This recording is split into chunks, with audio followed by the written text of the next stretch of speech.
আমার হার কালা করলাম রে।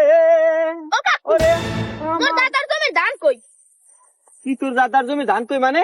ধান কই মানে ধান কই? আমি জিজ্ঞেস না আমার দাদার জমির ধান কই? তোর দাদার জমি ধান নাই, সব দেখে সব খালি, কোনো ধান নাই। ওকে, নাই মানে মোর বাগের ধান কই? মোর অর্ধেক বাগের ধান কই? তোমার আবার অর্ধেক ভাবে ধান লাগবে? হয় লাগবে না অর্ধেক বে? ভাবে ধান দিতে পারি, এই দেখে আমি কুড়ো গুছাইতেছি না, এই কুড়ো গুছো। হ্যালো অর্ধেক ভাবে ওই তো গুছাইতে না, সেটা না, ওই গুছাইতে না। নাই দেখ, হ্যাঁ ভালো করে। আমার দেহ কালা আমি মেয়ে তাই দেখি। আবার মেহেদি থাকবে, আবার ধান নিতেছে, আবার মেহেদিও। না আরে হ্যাঁ, এদিকে এদিকে একটা ভালো কথা শুনবি? হুম, ভালো হিন বহ বহ বহ। বিষয়টা হচ্ছে কি, হুম, এই তো দাতার ক্ষেত্রে যত ধান আছে না, হয়, ভাইয়াই কাল গো হয়। সব দাইয়া এইবার সব বেচতে লাইছে। তোর বাগেরটাও রায় নাই আর মোর বাগেরটাও রায় নাই।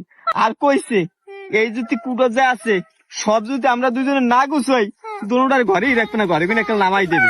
কই গিয়ে শেষ বেজে এত কাম টাম করতে হয় না, আব্বা ধান টান দেয় না, কুটা টুটা দেয় না, ভালো করে গুছাও, সব গুছাও নাহলে ঘরে ভাতও পাবো না। তুই আগে ওদিকটা গুছাইয়া। আমি যাইতে আর হন হন, তুই এন দেয়া হয়।